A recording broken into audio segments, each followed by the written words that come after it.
महाराष्ट्रातील ताज्या घडामोडी पाहण्यासाठी आजच आपल्या न्यूज 15 मराठी या चॅनलला यूट्यूबवर सबस्क्राईब करा. तसेच इंस्टाग्राम आणि ट्विटरवर फॉलो करायला विसरू नका. न्यूज 15 मराठी, आवाज जनसामान्यांचा.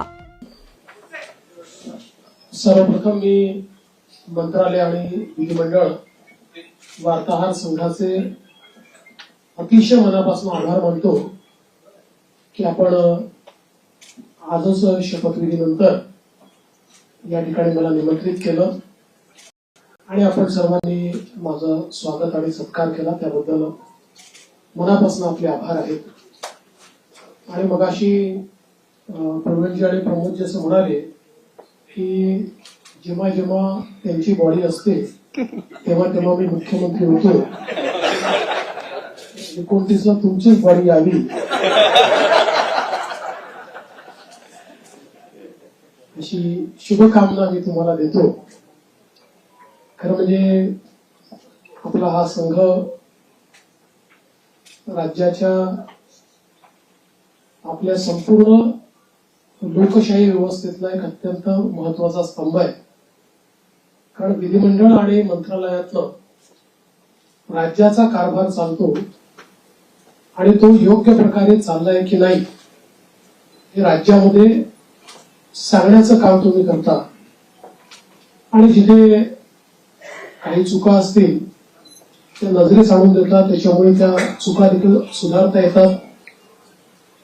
एखादी गोष्ट जी अतिशय जनोपयोगाची असेल ती जनतेपर्यंत पोहोचवण्याचा प्रयत्न देखील आपण करता. अर्थात कधी कधी एखादी गोष्ट आम्हालाही माहिती नसते आणि ती जनतेपर्यंत चालली जाते. मग लक्षात येतं की असं काहीतरी घडलेलं आहे आणि मग त्याचं फायर फायटिंग आम्हाला करावं लागतं. पण मला असं वाटतं की आपलं ते काम आहे आणि निश्चितपणे अतिशय चांगल्या प्रकारे आपण सर्व लोक ते करतात. गेली 2.5 वर्ष मुख्यमंत्री एकनाथराव शिंदेजींच्या नेतृत्वात आम्ही सरकार चालवलं आणि अतिशय गतिशील अशा प्रकारचे सरकार होतं. आज शपथविधीच्या निमित्ताने ज्यावेळेस आमची ऍडव्हर्टाइजमेंट चालली होती तर त्यात मला कोणीतरी विचारलं की महाराष्ट्र आता थांबणार नाही असं तुम्ही का म्हणताय. तर मी त्यांना समजावून सांगितलं 2.5 वर्षामध्ये महाराष्ट्राने विकासाची गती घेतली आहे. आता या गतीला आम्ही तसंच पुढे नेऊ. आता महाराष्ट्र थांबणार नाही. त्या गतीनं प्रगतीकडे महाराष्ट्र जाईल आणि पायाभूत क्षेत्र असो, सामाजिक क्षेत्र असो, उद्योगाचं क्षेत्र असो, प्रत्येक क्षेत्रामध्ये महाराष्ट्र अग्रणी राहील असा विश्वास या निमित्ताने मी व्यक्त करतोय. कारण म्हणजे जरी आमचे रोल बदलले असले, मी 14ला मुख्यमंत्री होतो, शिंदे साहेब आमच्या सोबत होते, 19ला 72 तासांकरता का होईना पण मी आणि अजितदादा मुख्यमंत्री आणि उपमुख्यमंत्री होतो. मग मागच्या काळामध्ये शिंदे साहेब मुख्यमंत्री होते, मी उपमुख्यमंत्री होतो आणि अजितदादाही उपमुख्यमंत्री होते. आता पुन्हा मी मुख्यमंत्री आणि शिंदे साहेब उपमुख्यमंत्री आहेत, अजितदादा उपमुख्यमंत्री आहेत. रोल जरी आमचे बदलले असले तरी देखील दिशा तीच राहणार आहे, गती तीच राहणार आहे, समन्वय देखील तोच राहणार आहे. त्यामुळे मला असं वाटतं की कुठेही याच्यामध्ये वेगळेपण हे आपल्याला पाहायला मिळणार नाही. मात्र आताच आमची जी पहिली मंत्रिमंडळाची बैठक झाली त्या बैठकीमध्ये आम्ही तिघांनीही सगळे जे आमचे अधिकारी आहेत त्या अधिकाऱ्यांना सांगितलं की मागच्या काळामध्ये पहिल्यांदा शिंदेजी आणि आम्ही आलो तर 50 ओव्हरची मॅच होती. मग अजितदादा जॉईन झाले तर काळ कमी असल्यामुळे 20-20ची मॅच होती. आता टेस्ट मॅच आहे, त्याच्यामुळे नीट योग्यपणे धोरणात्मक निर्णय घेत पुढची पायाभरणी योग्य प्रकारे करत आपल्याला राज्याला पुढे न्यायचं आहे. आणि मला विश्वास आहे की वेगवेगळ्या योजना आम्ही सुरू केलेल्या आहेत, वेगवेगळ्या पायाभूत गोष्टी आम्ही सुरू केल्या आहेत. मग इरिगेशन मधले नदीजोड प्रकल्प असतील किंवा ऊर्जा क्षेत्रामध्ये 16,000 मेगावॅटचे सौर ऊर्जेचे प्रकल्प असतील की ज्यातनं शेतकऱ्यांना दिवसा वीज मिळणार आहे, किंवा सामाजिक क्षेत्रातले लाडकी बहीण सारखे प्रकल्प असतील, मुलींच्या जी पूर्वी आम्ही 50% फी द्यायचो त्याच्याऐवजी 100% फी देण्याचा आमचा निर्णय असेल, असे हे जे वेगवेगळे निर्णय आहेत हे निर्णय पुढे सुरूच ठेवायचे आहेत. आणि आमचा प्रयत्न हा असणार आहे की आम्ही आमच्या वचननाम्यामध्ये, जाहीरनाम्यामध्ये जी जी आश्वासनं दिलेली आहेत ती आश्वासनं पूर्ण करण्याच्या दृष्टीनं पावलं आम्हाला उचलायची आहेत. आणि त्या दृष्टीनं पुढच्या काळामध्ये आम्ही निश्चितपणे योग्य वेळी योग्य निर्णय करून दिलेली सगळी आश्वासनं पूर्ण करण्याचा प्रयत्न करणार आहोत. मी या निमित्ताने महाराष्ट्रातल्या जनतेला आश्वासित करू इच्छितो की एक लोकाभिमुख सरकार, सर्व समाजाला सोबत घेऊन चालणारं सरकार हे महाराष्ट्राला पुढच्याही काळात पाहायला मिळेल. आणि अडचणी अनेक येतात, पण त्या अडचणींवर योग्य मार्ग काढत आम्ही मार्गक्रमण करू हा विश्वास मला आहे. मी आपल्या सगळ्यांची देखील या प्रयत्नांमध्ये साथ मागतोय. आपलं देखील एक प्रकारे सहकार्य या सगळ्या प्रयत्नामध्ये असावं अशा प्रकारची आपल्या सर्वांना विनंती करतो. आणि आपल्या माध्यमातून महाराष्ट्राच्या 14 कोटी जनतेला मी आश्वासित करू इच्छितो की हे सरकार पारदर्शीपणे आणि गतिशीलतेनं त्यांच्या कल्याणाकरता काम करेल हा विश्वास मी देतो. एक मिनिट आलोक देशमुख. सर नमस्कार, मी आलोक देशपांडे. गेली 5 वर्षात आपल्या राज्यात इतकं काय काय बघितलं, द्वेष, आरोप, सगळे काय काय खूप लेवलला सगळं गेलं. ही पुढची 5 वर्ष त्याच्यापेक्षा थोडी वेगळी असतील का? राजकारण थोडं वेगळं असेल का? याच्याबद्दल तुम्ही काय सांगा? पूर्णपणे वेगळं असेल. मी सांगितलं की बदल्याचं राजकारण करायचं नाहीये, तर बदल दाखवेल अशा प्रकारचं राजकारण करायचंय. त्यामुळे हे खरं आहे की विरोधकांची संख्या कमी आहे, पण विरोधकांच्या संख्येवर त्यांचा आवाज आम्ही मोजणार नाही किंवा संख्येनुसार त्यांचं मूल्यमापन आम्ही करणार नाही. त्यांनी योग्य विषय मांडले तर त्या विषयाला तेवढ्याच प्रकारचा सन्मान आम्ही देऊ. आणि मला असं वाटतं की पूर्णपणे स्थिर सरकारचे 5 वर्ष हे आपल्याला पाहायला मिळतील. जनतेची अपेक्षा देखील आमच्याकडनं हीच आहे, कारण जे मॅन्डेट जनतेने आम्हाला दिलंय असं मॅन्डेट मिळाल्यानंतर जनतेची अपेक्षा आहे की एक स्थिर सरकार महाराष्ट्राला मिळालं पाहिजे. कुठल्याही प्रकारचे 2019 पासून तर 22.5 पर्यंत जे वेगवेगळे बदल दिसले अशा प्रकारचे कुठलेही धक्के आता यापुढे लागू नयेत ही जी अपेक्षा आहे ती आम्ही पूर्ण करू. दीपक बातुसे. तर लाडकी बहीण योजना याचा तुमच्या विजयात मोठा वाटा आहे. 2100 रुपये करण्याची तुम्ही घोषणा केली होती. तो निर्णय साधारणतः कधीपर्यंत होणार? आणि दुसरं, आता एक अशी चर्चा सुरू आहे की 1,500 जेव्हा दिले तेव्हा स्क्रुटिनी कोणतीही झाली नव्हती. आता 2100 देताना स्क्रुटिनी होणार अशी चर्चा आहे. त्या संदर्भात वस्तुस्थिती काय असेल? असं आहे की पहिल्यांदा तर ही योजना आम्ही सुरूच करणार आहोत, सुरूच ठेवणार आहोत आणि 2100 देखील आम्ही देणार आहोत. आता बजेटच्या वेळी त्याचा आम्ही विचार करू. आणि शेवटी आपले सगळे आर्थिक सोर्सेस जे आहेत ते सोर्सेस योग्य प्रकारे चॅनलाइज झाल्यानंतरच आपल्याला ते करता येतं. त्याच्यामुळे ते करण्याचा निर्णय पक्का आहे. जी आश्वासनं दिली ती आश्वासनं पूर्ण करू. त्याकरता ज्या व्यवस्था करायच्या त्या व्यवस्था आम्ही आधी करू. स्क्रुटिनीचा जिथपर्यंत सवाल आहे तिथपर्यंत एवढंच आहे की निकषाच्या बाहेर जर कोणी घेतलं असेल, निकषातला जो असेल त्याला कोणालाही त्यातनं कमी करायचं नाहीये. पण काही तक्रारी आल्या आहेत की निकषाच्या बाहेर मिळालेला आहे. जसं आपल्याला कल्पना असेल की शेतकरी सन्मान योजना जेव्हा मोदीजींनी सुरू केली त्यावेळी पहिल्यांदा जे काही बेनिफिशियरीज होते लक्षात आलं की मोठ्या शेतकऱ्यांना देखील ते मिळालेलं आहे. मग नंतर त्यातल्या अनेक शेतकऱ्यांनी स्वतःच त्या ठिकाणी सांगितलं की आम्ही या निकषात बसत नाही. मला असं वाटतं त्यानंतर ती स्थिर झाली. अशाच प्रकारे जर ऍपरंटली या योजनेमध्ये काही ज्यांना आपण निकष ठरवलेले आहेत त्या निकषाच्या बाहेरच्या आमच्या वेळी मिळाल्या तर त्याचा पुनर्विचार होईल, पण सरसकट काही पुनर्विचार वगैरे करण्याचा विषय नाही. अभय देशमुख. मंत्रिमंडळाचा सुद्धा विस्तार कधी होईल आणि विधानसभा अध्यक्षांची निवड तुम्ही मुंबईच्या अधिवेशनात करणार?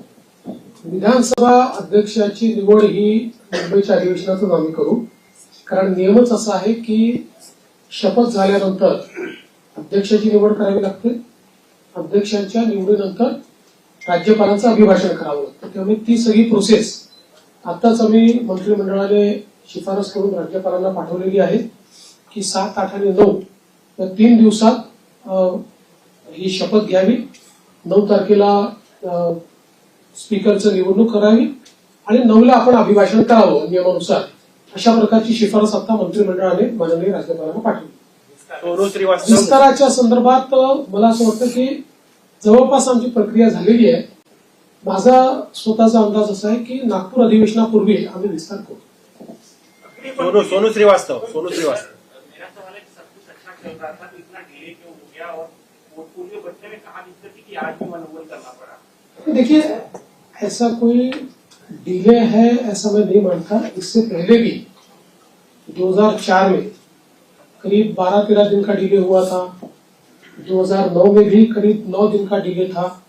तो कई बार हम लोगों को ये समझ लेना पड़ेगा कि कोएलिशन की गवर्नमेंट होती है तो उसमें बहुत निर्णय करने पड़ते हैं.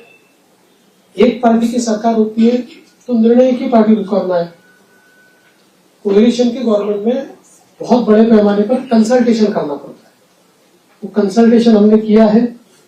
करीब करीब हमारे नंबर्स भी हमने फ्रीज किए हैं. वो कितने अभी हम नहीं बताएंगे, वो पार्टियां बताएंगी, इसलिए मुझे पूछूंगा.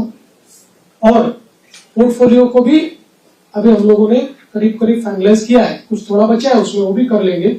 तो मुझे लगता है कि अब हमारे सामने जो प्रश्न थे वो प्रश्न धीरे धीरे समाप्त हो. प्रवीण राऊत. सीएम साहेब, मागील महायुतीच्या सरकारमध्ये तिन्ही पक्ष होते. त्या तिन्ही पक्षाकडे जे विभाग होते तेच विभाग राहणार की त्याच्यामध्ये काही बदल होणार? थोडे बहुत बदल होऊ शकतात. फार बदल होतील असं नाही आहे. थोडे बहुत बदल होतील. धर्मेंद्र जोरे. धर्मेंद्र जोरे. नमस्कार सर. पूर्वीच्या 2014 आणि 19 वेळी आपलं जे शेड्यूल आहे ते आपल्या फ्लॅगशिप प्रोग्रामसाठी धरलं जातं. यावेळी तुमच्या डोक्यात काही अशी कल्पना आहे की मागच्या वेळी तुम्ही एक कायद्याची हमी दिली होती.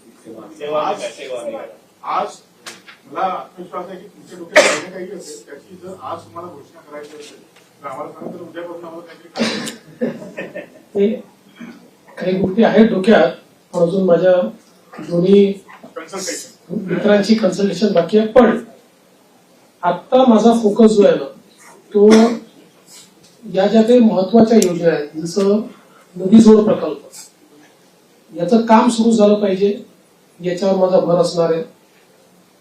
सौर ऊर्जेचे प्रकल्प आपण घेतले आहेत, ज्याच्यामध्ये आता रोजची डिलिव्हरी सुरू झाली. आता 60 मेगावॅट तयार झाले, 100 मेगावॅट अजून तयार होत आहेत.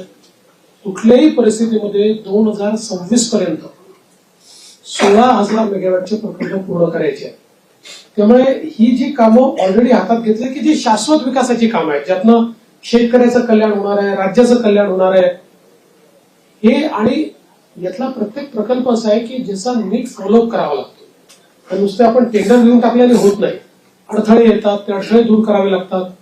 त्यामुळे मागच्या काळातली जी आमची एक वॉर रूमची पद्धत होती, माननीय शिंदे साहेबांनी देखील ती सुरू ठेवली होती, पण ती अधिक इफेक्टिव्ह कशी करता येईल असा माझा प्रयत्न असणार आहे की ज्यातनं किमान जे फ्लॅगशिप कार्यक्रम आहेत त्यांच्याकरता आपल्याला ही वॉर रूमची अधिक त्याचा उपयोग कसा करता येईल. जलयुक्त शिवार सारखी योजना जी पुन्हा आम्ही गेल्या 2.5 वर्षामध्ये त्याला बळकटीकरण केलेलं आहे, या योजनेला अधिक वेगाने आपल्याला कसं करता येईल याचा प्रयत्न माझा असणार आहे. त्यामुळे एकूणच ज्याला आपण मूलभूत अशा प्रकारचे जे निर्णय असतात त्या निर्णयावर अधिक भर द्यायचा माझा प्रयत्न असेल. दिनेश मौर्या. मौर्या. 5 साल आपके संघर्ष और परिश्रम के रहे और आज जब आप सिग्नेचर कर रहे थे तो किन भावों से गुजर रहे थे उस बारे में बताइए. एक दूसरा क्रिश्चियन डिसिप्लिन बहुत जरूरी हो इस कार्यकाल में, तो उस चुनौती से निपटने के लिए क्या तैयारी आप? देखिए, मैंने आज जो पहली सिग्नेचर की है वो हमारा जो मुख्यमंत्री आरोग्य सेवा का कक्ष है उस कक्ष में एक कैंसर रुग्ण को बोन मैरो ट्रांसप्लांट के लिए 5 लाख रुपए मुख्यमंत्री सहायता निधि से देने का निर्णय मैंने किया है। पहली साइन वो मैंने की हुई है। और यहाँ पर हालांकि मेरा अनुभव बहुत है और पिछले 10 सालों से 2.5 साल में विपक्ष का नेता रहा, लेकिन 7.5 साल में सरकार में रहा, तो सरकार का अनुभव भी बहुत है। किंतु जिस प्रकार का मैंडेट इस समय मिला है, मैं ऐसा मानता हूं कि निश्चित रूप से उस मैंडेट का एक प्रेशर, जनता के प्यार का एक प्रेशर हमारे पर है। और मैं उसको महसूस करता हूं कि जब अपेक्षाएं बड़ी होती है तो चुनौती भी बड़ी होती है, क्योंकि लोग आपसे अपेक्षा कर रहे हैं। तो निश्चित रूप से उसका प्रेशर मुझ पर है। और जहां तक फिस्कल डिसिप्लिन का सवाल है, तो निश्चित रूप से उसके ऊपर हमको काम करना ही पड़ेगा, क्योंकि हमने बहुत महत्वाकांक्षी योजना की है। देखिए क्या होता है कि नॉर्मली आप सोशल सेक्टर में और इंफ्रास्ट्रक्चर सेक्टर में, दोनों सेक्टर में एक साथ काम करते हैं, लेकिन सोशल सेक्टर का स्पेंडिंग ये हम लोगों ने 4 गुना 5 गुना बढ़ाया है, जो मैं ऐसा मानता हूं कि इकोनॉमिक्स में इसको गलत नहीं माना जाता है, क्योंकि इसका भी एक अपना रिटर्न होता है। इसके सोशल रिटर्न भी होते हैं, इसके इकोनॉमिक रिटर्न भी होते हैं, लेकिन उसका प्रेशर जरूर बजट के ऊपर आता है। तो उस बजट को बैलेंस करना ये हमारा काम होगा, हम उसको करेंगे। सदानंद खोपकर.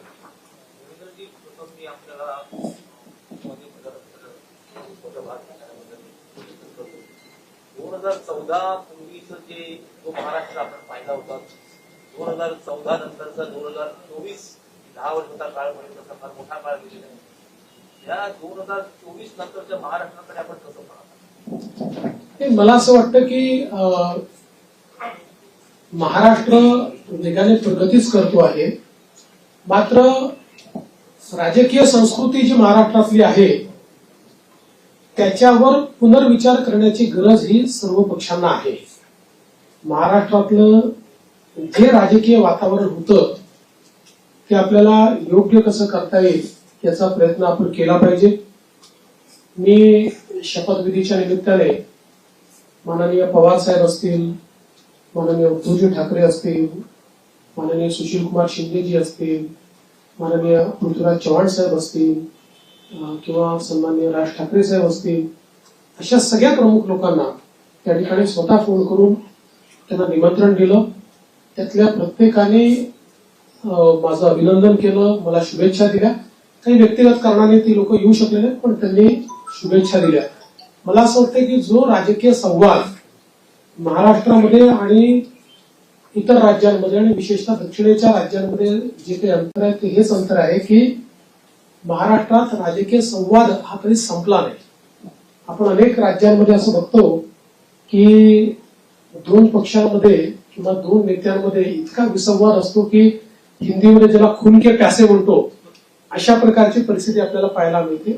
की महाराष्ट्रात नव्हती, आजही नाही आणि ते पुढे राहू नये हा माझा प्रयत्न असेल. याला जोडून एक तर तुम्ही राहताय तर मी असं म्हणणाऱ्यांना काय उत्तर द्याल?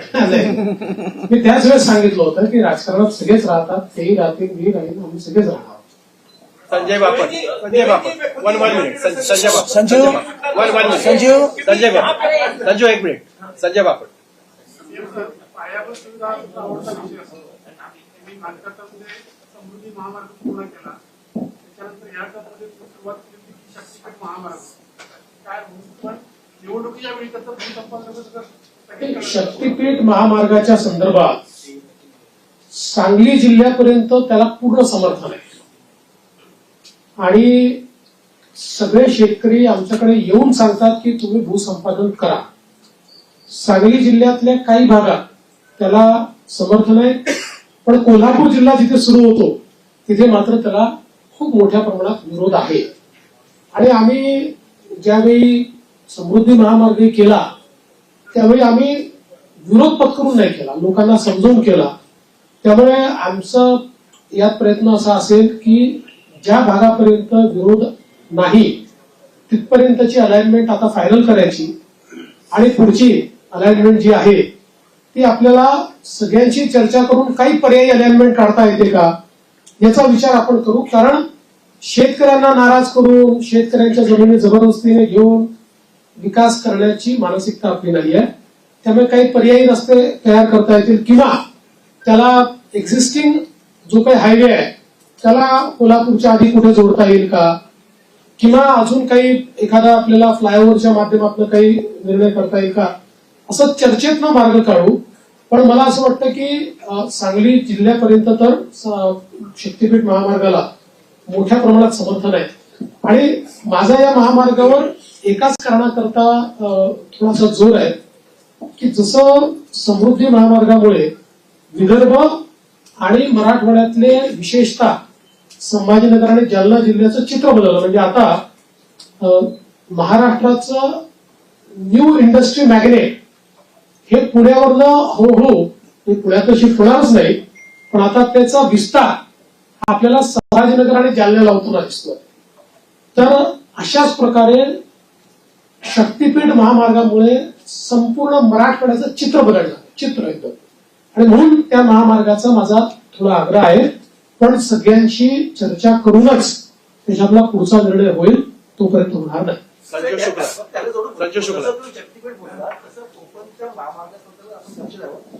नाही ते असं आहे की तुमची विनंती ही योग्यच आहे आणि मुंबई गोवा महामार्ग याचा विषय काढला की आम्हाला जरा अडचण होते. म्हणजे गडकरी साहेबांनी तर देशाच्या संसदेत सांगितलं की मी देशाच्या कानाकोपऱ्यात जिथे होऊ शकत नाही तिथे महामार्ग केले, पण या एका महामार्गाने मला फार त्रास दिला. मग मला असं वाटतं आता ते अंतिम टप्प्यात आहे. संजीव शुक्ला संजीव जोड़ी. संजीव शुक्ला से पहले तो आपको तीसरी बार मुख्यमंत्री बनने के लिए बधाई देता हूँ. मैं ये जानना चाहता हूँ कि पिछली बार मतलब आपने जो गृहमंत्री के तौर पर काम अच्छा किया है, लोगों की भावना है आपके मंत्रालय के पास रखी, तो वो रखेंगे क्या? दूसरी बात मैं ये भी कहना चाहता हूँ कि लाडली बहनों की वजह से आपको सफलता मिलने में काफी आसानी है. राजनीति में इतने व्यभिचारी घुस गए हैं, कई मंत्रियों के ऊपर ऐसे बलात्कार के इस तरह के आरोप लगे हैं, तो क्या आप उनका पेजल देखें उसके बाद मंत्री बनाएंगे या किसी को बना देंगे? देखिए, पहला जो आपका सवाल है उसमें कौन सा मंत्रालय किसके पास रहेगा ये अंतिम चरण में है, उसका निर्णय तीनों मिलकर करेंगे. यूनिलैटरली उसकी घोषणा मैं नहीं कर सकता. और जहां तक पुराने मंत्रियों का सवाल है तो उसमें निश्चित रूप से सभी के काम का एक मूल्यमापन तो हो रहा है, मूल्यांकन हो रहा है.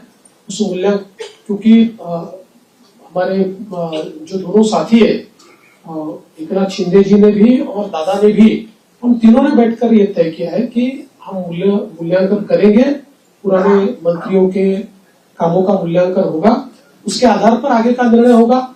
और कई बार क्या होता है, देखिए जब मंत्रिमंडल बनता है तो रीजनल बैलेंसेस होते हैं, अलग अलग प्रकार के समाजों का प्रतिनिधित्व होता है. तो इसलिए मुझे ऐसा लगता है कि कई कुछ निर्णय ये देखकर भी हम लोग करेंगे कि भाई पिछले बार उन्होंने कैसा काम किया है.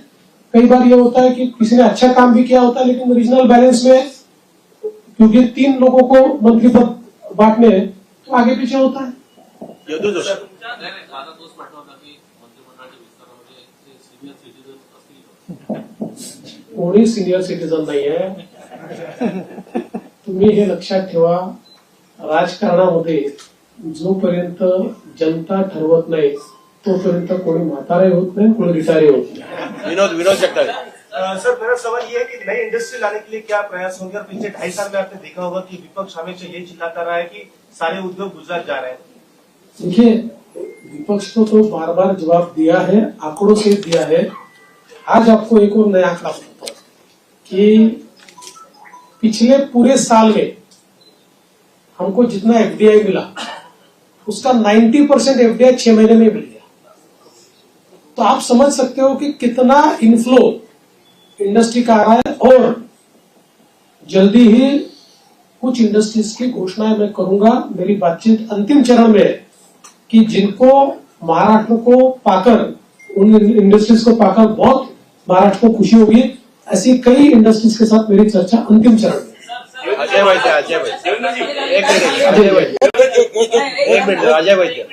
आपण अनेक कल्याणकारी योजना सुरू केलेल्या आहेत. प्रश्न असा असतो की त्याची जी अंमलबजावणी असते त्याबाबतीत अनेकदा असं बघायला मिळतं की काही जे पात्र असतात पण त्यांना म्हणजे काही तांत्रिक कारणामुळे किंवा नीट माहिती नसल्यामुळे त्याचा लाभ मिळत नाही. म्हणजे जर 100% पैकी 70% लोकांना मिळाला लाभ आणि पात्र असून 30% जे मिळत नाही त्यांच्यामुळे ती योजना टीका होते. तर ह्याची जी अंमलबजावणी जी आहे त्याच्यासाठी एक मॉनिटरिंग सिस्टीम अशी तुम्ही आता म्हणाल तुम्ही काही सजेशन द्या म्हणून मी सजेशन देतो. नाही, चांगलं आहे. आपण कराल का तुम्ही असं मॉनिटरिंग सिस्टीम असावी की त्याचा एक स्वतंत्र खातं निर्माण करावं, त्याला एक कॅबिनेट दर्जाचे मंत्री असावे, त्यांना सगळ्या खात्यांचा ऍक्सेस असावा आणि त्यामुळे त्यांनी त्याचं मॉनिटरिंग केलं काय तर ह्या योजना खरोखर लोकांना प्रत्यक्ष लाभ होऊ शकेल. आणि माझं एक सजेशन असं आहे की शिंदे साहेबांनी या सगळ्या याच्यात जो हे केलेलं आहे तर शिंदे साहेबांकडे हे काम सोपवलं तर ते चांगल्या प्रकारे होऊ शकेल आणि त्यांना सगळे अधिकार द्यावे करायचं आणि या खात्याला शिवशाही खातं असं नाव द्यावं अशी माझी आपली सूचना चांगली आहे. मला असं वाटतं की याच्यामध्ये फायनान्शियल मॉनिटरिंग हे सीएजीच्या थ्रू होतं. सोशल ऑडिट करता आपल्याकडे कुठली यंत्रणा नाही. या योजनांचं केवळ आपण फायनान्शियल ऑडिट करतो सीएजीच्या माध्यमातून. निश्चितपणे फ्लॅगशिप ज्या योजना आहेत याच्या सोशल ऑडिटची देखील काही व्यवस्था आम्ही उभी करू. सुरेंद्र गाजर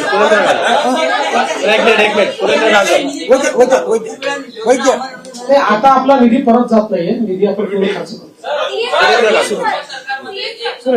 जरा एकच मिनिट एक 1 मिनिट सुरेंद्र असं म्हणत होतं की विरोधी पक्ष असणं हे लाडक्या बहिणींचा आदर केला नाही. बरं, जरी त्यांची 10% त्यांची जरी हे नसली 10% तरी काही राज्यांमध्ये तेवढ्या नसतात तेवढे आमदार नसताना विरोधी पक्षाने पण दिला गेले तसा विचार आपल्याकडे होता. बघा, हा निर्णय अध्यक्षांना करायचा. हा निर्णय काही सरकारचा निर्णय नसतो, हा अध्यक्षांचा निर्णय असतो. अध्यक्ष जो निर्णय करतील तो आम्हाला मान्य असेल. आपण हे बघितलं असेल की लोकसभेमध्ये जेव्हा विरोधी पक्षनेते पद नव्हतं 10 वर्ष, तरी देखील जो सर्वात मोठ्या पक्षाचा नेता होता त्याला विरोधी पक्षनेत्याप्रमाणे सगळे अधिकार लोकसभेने दिले होते किंवा सगळ्या प्रकारे त्या जागांवर जिथे स्टॅट्युटरीली विरोधी पक्षनेता असतो तिथे त्यांना इन्व्हॉल्व्ह करून घेतलं. या ठिकाणी अध्यक्ष जो निर्णय करतील आम्हाला तो मान्य असेल. त्यांनी जर ठरवलं की आपल्याला विरोधी पक्षनेता द्यायचा आम्ही कधीच विरोध करणार नाही. लाडकी बहीण कोणतरी बोलते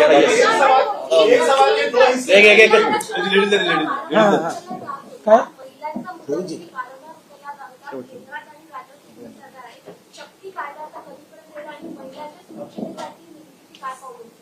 बघा, शक्ती कायद्याच्या संदर्भात प्रॉब्लेम असा झाला की शक्ती कायदा आपला गेल्यानंतर दरम्यानच्या काळामध्ये वेगवेगळ्या डिपार्टमेंटला तो गेला. कारण आपला कायदा हा केंद्राच्या अनेक कायद्यांवर अधिक्षेप करणारा होता आणि त्याचसोबत काही तरतुदी आपल्या ज्या होत्या त्या संदर्भात काही विसंगत निर्णय म्हणजे त्यापेक्षा वेगळे निर्णय, विसंगत म्हणजे वेगळे निर्णय हे सुप्रीम कोर्टाने दिले होते. म्हणून तो कायदा त्या ठिकाणी चर्चेमध्ये होता.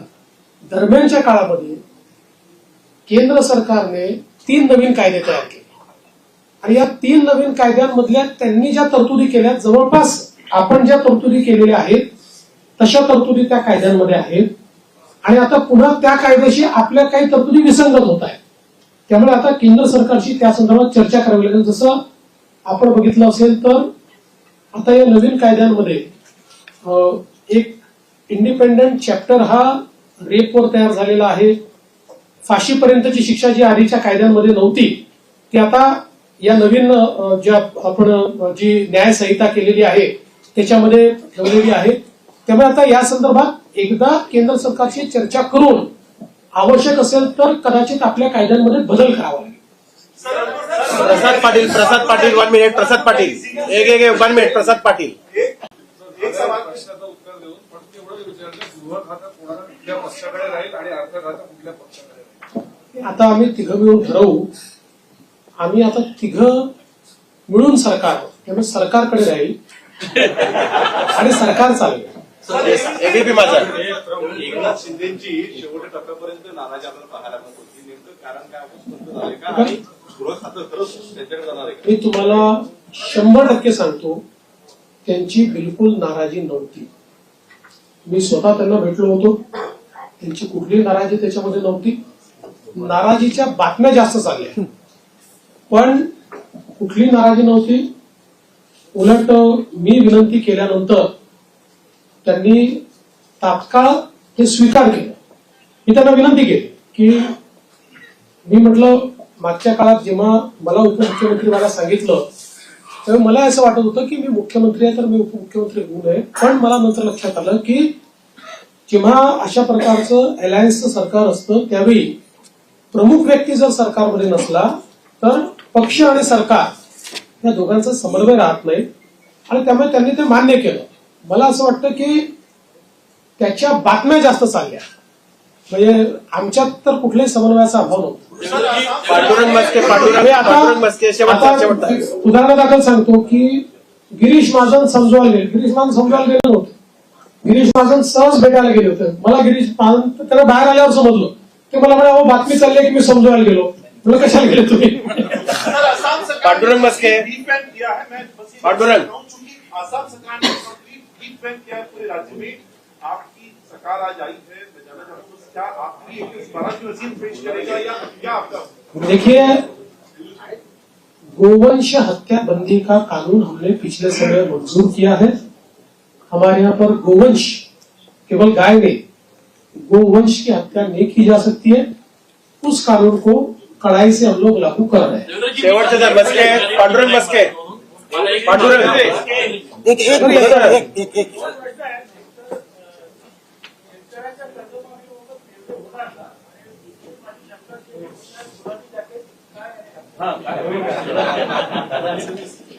दादांनी शिवून दिलं.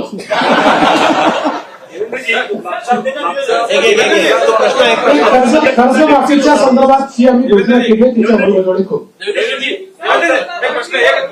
मुंबई के आसपास के कॉर्पोरेशन है, उसके सारे चुनाव 2-3 साल से पेंडिंग है.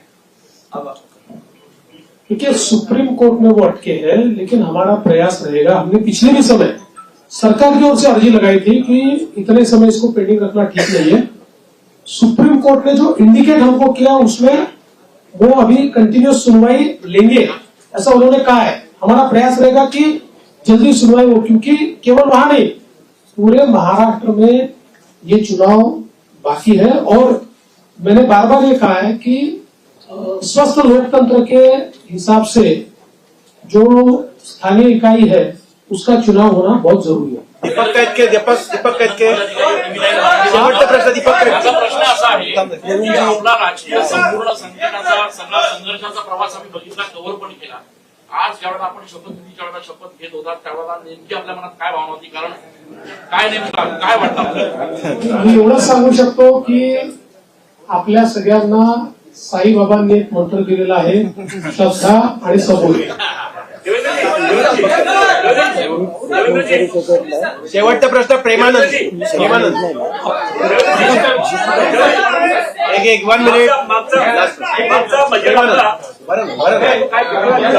बरं ना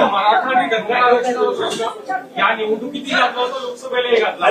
2014 तुम्ही सांगितलं पहिल्या कॅबिनेटमध्ये धनगरांना प्रश्न मार्गी लावणार. आता काय ठोस निर्णय होणार आहे का? असं आहे की त्याच्यानंतर मी राज्याच्या विधानसभेमध्ये त्याची वस्तुस्थिती मांडली होती की कशा प्रकारे ऑलरेडी त्याच्या आधीच्या सरकारने हे देता येत नाही अशा प्रकारचा अहवाल हा केंद्र सरकारला पाठवला होता. त्याच्यानंतर त्याच्यामध्ये बरीच कारवाई झाली. मध्यंतरीच्या काळामध्ये त्याची केस कोर्टामध्ये झाली.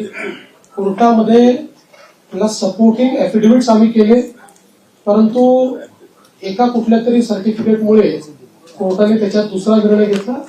नंतर ते सर्टिफिकेट बोगस असल्यामुळे ते सर्टिफिकेट आम्ही रद्द केलं. आता पुन्हा कोर्टाच्या विचाराधीन तो विषय आहे आणि कोर्टामध्ये योग्य ती बाजू आम्ही मांडलेली आहे. आणि मराठा आरक्षणाच्या संदर्भात निश्चितपणे मराठा समाजाला न्याय देण्याचा प्रयत्न मागच्या काळात आम्हीच केला आणि पुढे आम्हीच मराठा समाजाला न्याय निश्चितपणे देऊ.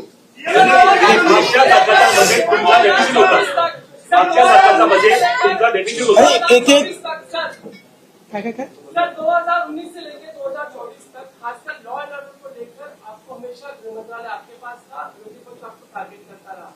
पूरा 5 साल का कार्यकाल अब आपके पास है, मेजोरिटी है। क्या महाराष्ट्र शांत रहेगा? महाराष्ट्र और दूसरा सवाल खासकर प्रचार के दौरान भी जात न्याय करता है, कास्ट सेंसस की बात होती है, वरिष्ठ ने बार-बार की, तो क्या कास्ट सेंसस को लेकर भी सरकार के एजेंडे पर होगा? और इसी से जुड़ा हुआ एक सवाल है, ये पत्रकारों के लिए आपने कानून बनाया था, लेकिन उसका अभी तक नोटिफिकेशन नहीं निकला है, उसको लेकर आप क्या सोच रहे हैं? पहला आपने क्या कहा था? देखो उनके उसमें मैं भूल गया। ऐसा है कि कोई भी गृह मंत्री बने तब भी उसको ये सारी चीजें सुननी पड़ती है, टीका होती है। गृह मंत्रालय ही ऐसा है कि जिसमें आपको धन्यवाद कम मिलते हैं, गाली ज्यादा मिलती है, लेकिन बावजूद उसके कन्विक्शन के साथ आपको ये मंत्रालय संभालना पड़ता है। मैंने कन्विक्शन के साथ उसको संभाला और मैं इतना ही आपको कहता हूं कि इस कार्यकाल में भी हमारी सरकार गृह मंत्रालय के माध्यम से महाराष्ट्र में कानून व्यवस्था अच्छी रहे, महाराष्ट्र के लोगों को सुरक्षित लगे, इस प्रकार के सारे उपाय करेंगे।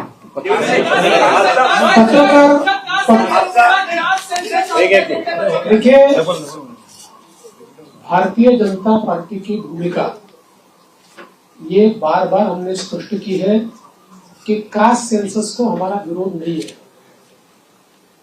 जो पहला कास्ट सेंसस बिहार में हुआ हमारी समर्थन से ही हुआ है। हमारा हमेशा इतना ही कहना है कि कास्ट सेंसस को वेपनाइज मत करो। कास्ट सेंसस का वेपन के रूप में अगर उपयोग किया तो जो माइक्रो समाज है, संख्या में कम समाज है, विशेष रूप से माइक्रो ओबीसीज है, इनके ऊपर उसका अन्याय हो सकता है। इसलिए कास्ट सेंसस अगर करना है तो उसका पहले क्या हमको उसमें से पाना है ये हमने तय करना चाहिए, उस प्रकार से उसको करना चाहिए। उसको राजनीतिक वेपन बनाने की कोशिश अगर होगी तो समाज में विघटन होगा। पत्रकार हल्ल्याच्या संदर्भात जी काही त्या कायद्याच्या संदर्भातली कारवाई बाकी आहे ती स्वतः लक्ष टाकेन त्याच्यामध्ये आणि आपण ते काम करू। आणि त्यासोबत पहिला प्रश्न जो अध्यक्षांनी या ठिकाणी मांडला होता की बाळशास्त्री जांभेकर जी आपली योजना आहे त्याच्यामध्ये आपण 20,000चा GR काढला, पण त्याच्या काही अटी शर्तीमुळे अंमलबजावणी होत नाही, तर पुढच्या आठवड्यातच त्या संदर्भातली कारवाई मी पूर्ण करेन। दिलीप जाधव आजचा बजेट आपला डेफिसिट होता आणि त्याच्यानंतर ज्या तुमच्या शेवटच्या तुम्ही जाहीर केल्या त्यामुळे अजितांनी सांगितलं की आम्हाला आर्थिक स्थिती लावावी लागेल। नंबर 1, नंबर 2, कोकणाचं पॅकेज आपण मागितलं ते जाहीर केलं होतं, त्याचा पुढे काय झालं? पहिली गोष्ट अशी आहे की विकसनशील अर्थव्यवस्थेमध्ये बजेट हे डेफिसिटच असतं। गेल्या 20 वर्षामध्ये फक्त मला असं वाटतं 17-18चं बजेट होतं की ज्यात आपण रेव्हेन्यू सरप्लस होतो, बजेट डेफिसिटच होतो पण रेव्हेन्यू डेफिसिट नव्हतं। त्यामुळे डेफिसिट असणं हे काही गैर आहे असं माझं मत नाहीये। फक्त पैसा कशावर खर्च होतो त्यातनं आपल्याला आउटपुट काय मिळतो या गोष्टी महत्वाच्या असतात। आणि तुमचा डेट जीडीपी रेशिओ काय, जसं उदाहरणादाखल लोक सांगतात महाराष्ट्रात 7 लाख झालं, 7 लाख कोटी कर्ज झालं, पण महाराष्ट्राचा जो अर्थसंकल्प आहे किंवा महाराष्ट्राचा जो जीएसडीपी आहे तो आता ½ ट्रिलियनच्या वर गेलेला आहे। त्याच्यामुळे त्याच्याशी जेव्हा तुम्ही कम्पेअर करता त्यावेळी इतर राज्यांच्या तुलनेमध्ये महाराष्ट्र हा आपल्याला चांगलाच दिसतो। अर्थात आता ज्या कल्याणकारी योजना आम्ही घेतलेल्या आहेत त्याचा 2-3% भार हा पुन्हा ऋणभार म्हणून त्या ठिकाणी आम्हाला पडणार आहे, पण त्याचवेळी त्यातनं जे सोशल बेनिफिट मिळेल आणि कॅस्केडिंग त्यातनं जे इकॉनॉमिक बेनिफिट मिळेल त्यातनं पुढच्या 3-4 वर्षामध्ये आम्ही त्याची भरपाई करू शकू। म्हणून मला असं वाटतं की फार याची चिंता करू नये की डेफिसिट आहे, याची चिंता केली पाहिजे की डेफिसिट कशामुळे होत आहे। जो पैसा चाललाय तो सामाजिक क्षेत्रात किंवा इन्फ्रास्ट्रक्चरच्या क्षेत्रात योग्य वापरला जातोय की नाही तो प्रयत्न आम्ही करू।